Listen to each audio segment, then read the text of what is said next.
दोस्तों, आज हम स्थिर विद्युत की इलेक्ट्रोस्टैटिक्स का एक महत्वपूर्ण बिंदु विद्युत द्विध्रुव का अध्ययन करेंगे। विद्युत द्विध्रुव क्या होता है? दो आवेशों का एक निकाय जिसमें दोनों आवेशों के मान समान हो, प्रकृति अलग अलग हो, यानी एक पॉजिटिव चार्ज हो तथा सेकंड आपका नेगेटिव चार्ज हो, तथा दोनों के बीच की जो डिस्टेंस है वो अत्यल्प हो, यानी बहुत कम हो। इस प्रकार के निकाय को क्या कहा जाता है? डायपोल कहा जाता है। दोनों आवेशों को मिलाने वाली रेखा को अक्ष कहते हैं तथा दोनों आवेशों के मध्य बिंदु O से लंबवत गुजरने वाली जो रेखा है उसे निरक्ष कहा जाता है। तो डायपोल दो आवेशों का निकाय है जिनके मान समान है, प्रकृति अलग अलग है तथा बीच की दूरी बहुत कम है। इस प्रकार के निकाय को विद्युत द्विध्रुव कहते हैं। विद्युत द्विध्रुव में विद्युत द्विध्रुव आघूर्ण क्या चीज़ होती है? देखिए, जो चार्ज है उस चार्ज का मैग्नीट्यूड व बीच की जो डिस्टेंस है उसका जो मल्टीपल होता है उसे डायपोल मोमेंटा कहा जाता है। तो अगर सूत्र रूप में देखेंगे तो इसे स्मॉल p से रिप्रेजेंट किया जाएगा डायपोल मोमेंटा को, और dipole momenta vector equal to q multiply by d vector, यानी क्यू डी वेक्टर से रिप्रेजेंट किया जाएगा। यानी डायपोल मोमेंटा आपकी वेक्टर क्वांटिटी है, स्केलर नहीं है। ध्यान रहे, इसे स्मॉल p से रिप्रेजेंट किया जाएगा। जब आगे चलेंगे हम तो जो पोलराइजेशन है उसको कैपिटल P से रिप्रेजेंट किया जाता है। तो कंफ्यूज नहीं होना है, स्मॉल p आपका इलेक्ट्रोस्टैटिक्स में डायपोल मोमेंटा और कैपिटल P पोलराइजेशन को रिप्रेजेंट करता है। अब यहाँ पर अगर इसके डायरेक्शन देखें कि ये वेक्टर क्वांटिटी है तो इसके डायरेक्शन क्या होगी? इसके डायरेक्शन -q से +q की ओर होती है। इसकी इकाई की बात की जाए अगर, तो इसकी इकाई Q की इकाई होती है कुलाम और D की इकाई होती है मीटर। तो कुलाम मीटर इसकी इकाई हुई, परंतु नाभिकीय भौतिकी में यानी न्यूक्लियर फिजिक्स में इसकी एक प्रचलित इकाई है साइंटिस्ट के नाम पे डीबाई। डीबाई को अगर कुलाम मीटर में रिप्रेजेंट करें तो ध्यान रखें कंपटीशन एग्जाम के लिए कई बार आ जाता है। तो 3.3 मल्टीप्लाई बाई 10⁻⁻30, तो ये डीबाई का मान होता है 3.3 × 10⁻⁻30 कुलाम मीटर। ध्यान रखें 1 जो डीबाई होती है वो इसके तुल्य होती है। कंपटीशन एग्जाम के लिए इस बात को विशेष रूप से आप ध्यान रखें कि डीबाई नाभिकीय भौतिकी में काम में लेते हैं। तो डायपोल क्या चीज़ है, डायपोल मोमेंटा क्या चीज़ है, ये आपके समझ में आया होगा। अब डायपोल के कारण किसी भी पॉइंट पे अपने पोटेंशियल ज्ञात करते हैं कि पोटेंशियल का मान क्या होता है। यहाँ पर आपके पास नोट्स भी अवेलेबल हैं, तो आप घर बैठे नोट्स भी बना सकते हैं। देखिए, अगला बिंदु आपका बहुत ही महत्वपूर्ण बिंदु है। बीएससी प्रथम वर्ष में ये प्रथम यूनिट में बड़े प्रश्न में भी आ जाता है। विभव या तीव्रता दोनों में से एक पूछते हैं। तीव्रता अपने अगले जो वीडियो लेक्चर आएगा उसमें पढ़ेंगे। अब मैं आपको बताता हूँ potential at a point due to a dipole, यानी द्विध्रुव के कारण किसी बिंदु पर विभव का मान कितना होता है। यहाँ पर सबसे पहले जब भी आप किसी डेरिवेशन की ओर अग्रसर हों तो आपको डायग्राम पे ध्यान केंद्रित करें। डायग्राम में देखें कि मैंने क्या किया है, जो डायपोल है उस डायपोल का जो ओरिजिन था उसको कोऑर्डिनेट सिस्टम के ओरिजिन पे रख दिया, और जो चार्ज थे उस चार्ज को मैंने एक्स एक्स पे रखा है। आप वाई एक्स पे रख सकते हैं, किसी एक्स पे रख सकते हैं, जेड एक्स पे भी रख सकते हैं, कोई दिक्कत नहीं है इस बात में।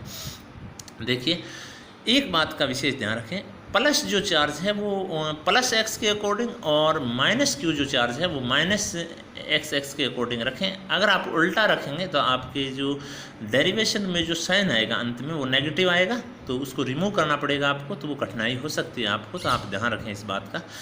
दोनों चार्ज के बीच की डिस्टेंस d है। मैंने स्पेस में कोई भी पॉइंट यानी P लिया। इस P के जो कोऑर्डिनेट हैं वो हैं r एंड थीटा। P के जो कोऑर्डिनेट हैं वो क्या है? r and theta. r P की मूल बिंदु से दूरी है, ओरिजिन से दूरी है आपकी, और थीटा x एक्स से बनाया गया एंगल है। तो ये आपका r थीटा पोलर कोऑर्डिनेट हो गए। ओरिजिन से प्लस क्यू की जो डिस्टेंस है वो d/2 है, और इसी प्रकार माइनस क्यू की भी डायरेक्शन ओरिजिन से कितने हैं, d/2 है। दोनों की डायरेक्शन, दोनों की जो मूल बिंदु से माइनस क्यू की जो डिस्टेंस है वो d/2 ही है। अब देखिए आगे, आप किसी भी आवेश के कारण अगर पोटेंशियल की बात करें तो V = KQ अपॉन क्या होता है, R होता है। K आपका नियतांक है, अगर आपका निर्वात है तो इसका मान 1/4πε0, 1/4πε0, और अगर आपका कोई माध्यम है तो 1/4πε किसका मान होता है, K की वैल्यूज होती है। अब देखिए आप, मैं अगर प्लस क्यू चार्ज के कारण P पॉइंट पे पोटेंशियल ज्ञात करूँगा तो उसको ए बिंदु पे रखा हुआ है माइनस क्यू, तो माइनस क्यू के कारण P पे अगर आप बात करें तो उसको VA नाम दे देता हूँ, तो -KQ अपॉन AP डिस्टेंस है इसकी।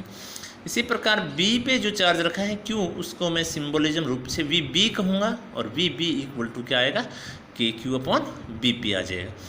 अब अगर आप दोनों चार्ज के कारण इस P पॉइंट पे अगर पोटेंशियल की बात करें तो दोनों के योग के बराबर होगा। अध्यारोपण का सिद्धांत हमें ये कहता है कि अगर कोई भी सिस्टम है उसमें कई सारे चार्ज हैं तो किसी भी पॉइंट पे अगर आप क्या ज्ञात करें, पोटेंशियल ज्ञात करें, तो सभी के योग के बराबर होता है, यानी बीजगणितीय योग के बराबर होता है।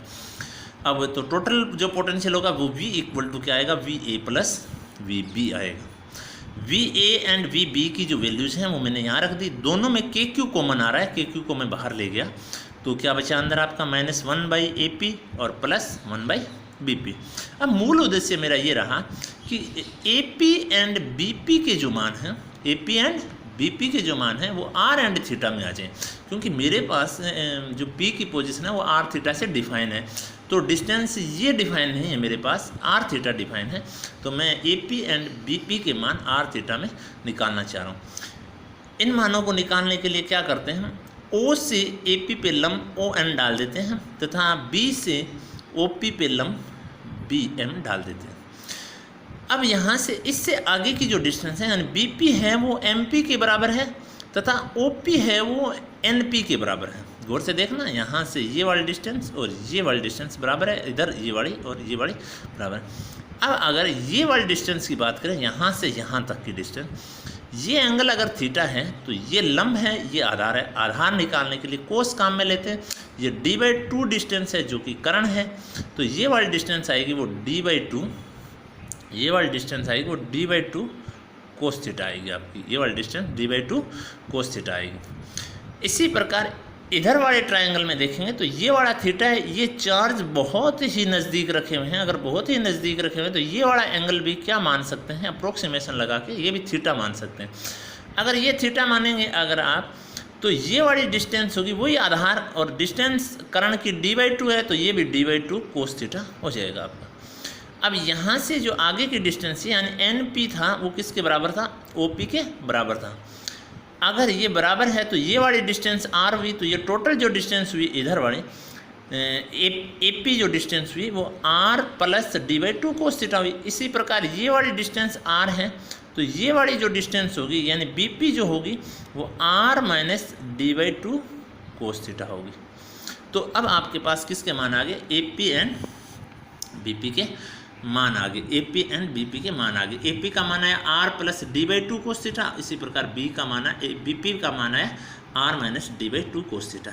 ये दोनों वैल्यूज AP एंड BP की जो वैल्यूज हैं उस इक्वेशन नंबर 1 में अपने क्या कर देंगे, पुट कर देंगे, और उसको अगर हल करेंगे तो अपने पास रिजल्ट आएगा। क्या आता है देखिए, V = क्या आया आपके पास, KQ -1/R + d/2 cos theta plus 1/R - d/2 cos theta. कोई दिक्कत नहीं है यहाँ तक।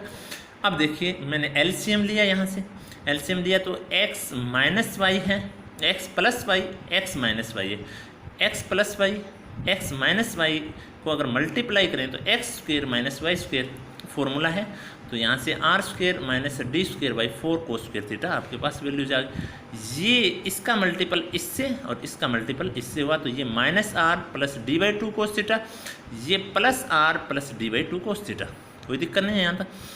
अब देखिए -r से +r कैंसिल हो गया, d/2 cos theta d/2 cos theta, यानी हाफ एंड हाफ क्या होगा आपका 1, तो ये हो जाएगा डी कोस थीटा। ऊपर तो डी कोस थीटा हो गया, के क्यू बाहर पड़ा है तो के क्यू डी कोस थीटा आपके पास आ गया। अब देखिए डी की जो वैल्यूज आपने परिभाषा देते हुए डाइपोल की ये बताई कि आर के मुकाबले बहुत कम है। अगर बहुत कम है तो डी स्क्वायर होगा वो और कम हो जाएगा, उसमें 4 का भाग लगेगा और कम, और कोस की वैल्यूज 1 से कम होती है। अगर 1 से कम होती है कोस स्क्वायर की वैल्यू और कम हो जाएगी, क्योंकि अगर 1 से छोटी राशि का अगर उसी से गुणा करेंगे तो और छोटी राशि प्राप्त होगी। इसका मतलब ये जो तीनों इसमें पद हैं डी स्क्वायर 4 कोस स्क्वायर, यानी इस पूरी क्वांटिटी को क्या कर रहे हैं, ये कम ही कर रहे हैं।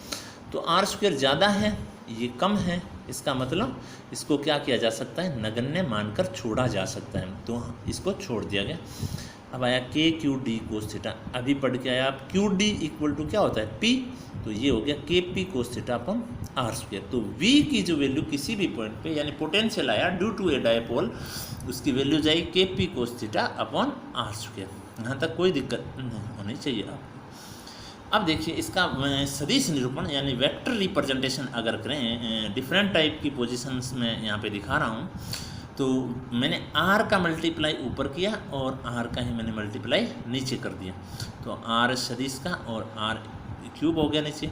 इसको आप एक अलग मेथड से भी आप कर सकते हैं, यानी v इक्वल टू के पी आर कैप और कोस थीटा लगा दें और ये कर दें आर स्क्वायर, तो भी ये हो जाएगा आपका K P vector dot R cap upon R square. ऐसे भी लिखा जा सकता है, कोई दिक्कत नहीं है इस बात में।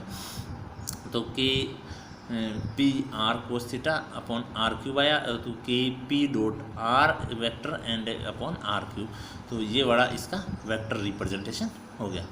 अब देखिए जो आप सीनियर कक्षाओं में पढ़ते थे, छोटी कक्षाओं में पढ़ते थे कि थीटा का मान अगर 0 है यानी अक्ष पे क्या होता है, तो देखिए कैसे याद करेंगे आप।